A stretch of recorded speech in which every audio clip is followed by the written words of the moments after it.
Bismillahirrahmanirrahim. Assalamualaikum warahmatullahi wabarakatuh. Saya ingin menyampaikan beberapa nasihat dari ulama untuk kita semuanya yang merasa pernah meninggalkan sholat, atau yang sampai hari ini masih mengabaikan sholat, masih sering meremehkan ibadah sholat. Para ulama menjelaskan banyak sekali ayat-ayat dan hadis-hadis tentang ancaman dari Allah bagi orang yang meninggalkan sholat. Bahkan kalau kita membaca di dalam rukun Islam, sholat itu termasuk rukun yang kedua setelah syahadat.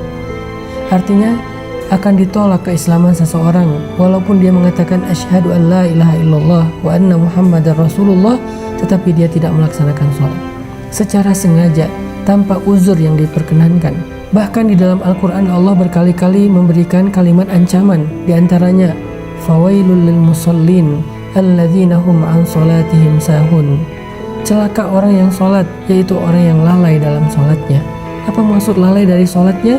Dia udah sholat tetapi sholatnya asal-asalan. Orang yang sholatnya tidak khusyuk. Orang yang sholatnya kadang dia lakukan, kadang dia tinggalkan.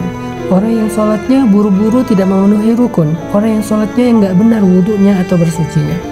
Bagaimana dengan orang yang tidak sholat? Makanya Allah Subhanahu wa Ta'ala menggolongkan di antara ciri-ciri yang paling jelas terhadap kemunafikan seseorang adalah dia malas dalam ibadah sholat. Bukan tidak sholat, malas dalam ibadah sholat. Allah berfirman di dalam surat An-Nisa, wa idza qamu ila shalah qamu kusala. Kalau mereka berdiri untuk sholat, mereka berdiri dalam keadaan kusala, bermalas-malasan. Mungkin kita sholat, tetapi apakah sholat kita termasuk bermalas-malasan? Bagaimana dengan tarawih kita? Apakah termasuk bermalas-malasan? Kita mencari tarawih yang paling cepat, yang hanya dalam hitungan 15 menit selesai 20 rakaat atau 11 rakaat? Jangan-jangan kita termasuk orang yang sahun walaupun sholat, lalai walaupun sholat. Jangan-jangan kita termasuk orang yang kusala, orang yang bermalas-malasan walaupun kita lakukan ibadah itu. Seandainya kita termasuk orang-orang yang lalai atau orang-orang yang bermalas-malasan dalam sholat, na'udzubillah, berarti masih ada kemunafikan di hati kita, tertolak iman dan Islamnya di sisi Allah Subhanahu wa Ta'ala.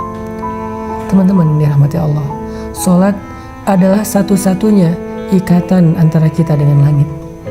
Sholat adalah satu-satunya ikatan antara hamba dengan Allah. Sehingga ketika kita meninggalkan sholat satu kali saja, berarti kita telah memutuskan ikatan kita dengan Allah. Lalu bagaimana kita akan mendapatkan pertolongan Allah ketika kita butuh, sementara kita nggak punya ikatan apa-apa dengan Allah? Ketika kita tidak punya ikatan apa-apa dengan seseorang, bagaimana kita akan berharap orang itu menolong kita? Seorang perempuan yang tidak punya ikatan apa-apa dengan mantan suaminya, bagaimana dia akan meminta nafkah kepada mantan suami itu? Begitu juga kita dengan Allah.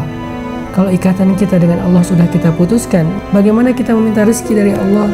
Bagaimana kita meminta perlindungan dari Allah? Bagaimana kita meminta Allah memperhatikan dan mengurus kita, padahal kita sendiri yang memutuskan ikatan dengan Allah? Satu-satunya, kata ulama, ikatan antara hamba dengan Rabbnya adalah as-sholah.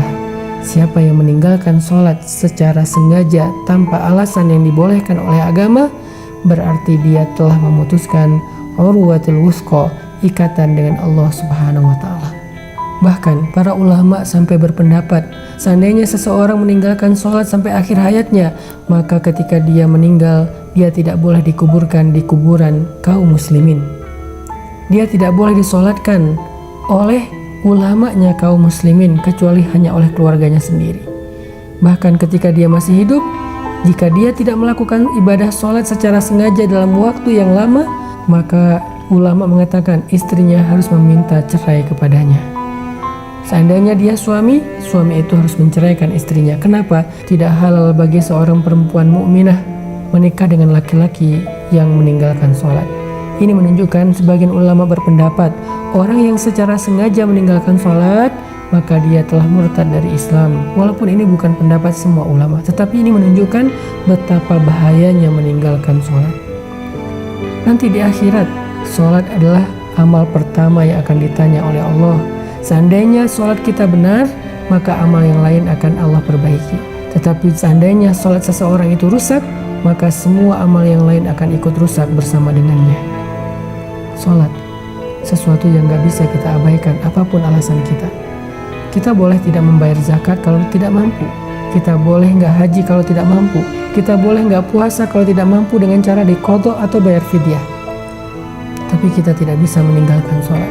Karena jika kita tidak bisa melakukan tepat waktu, karena lagi musafir, kita bisa menjamak. Tidak bisa melakukannya di masjid, karena ada uzur-uzur tertentu, hujan, badai, dan seterusnya, melakukannya di rumah. Tidak bisa melakukan secara berdiri, bisa duduk atau berbaring. Tidak ada alasan meninggalkan sholat saking pentingnya ibadah ini. Allah nggak mau kita memutuskan Allah.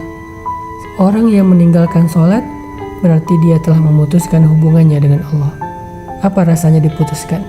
Tanpa alasan. Kita udah baik kepada seseorang, kita perhatian kepada orang itu, kita berkorban kepada orang itu, kita memberikan semua hak orang itu. Tapi tiba-tiba dia ngajak kita putus tanpa alasan. Gimana perasaan kita? Begitulah perasaan Allah ketika hambanya memutuskan hubungan dengan Allah dengan cara meninggalkan ibadah sholat. Padahal Allah selalu memberikan kebaikan dalam kehidupannya. Jangan putuskan Allah dengan meninggalkan sholat. Mudah-mudahan ketika kita menjaga sholat, Allah akan menjaga kita. Barakallahu fikum.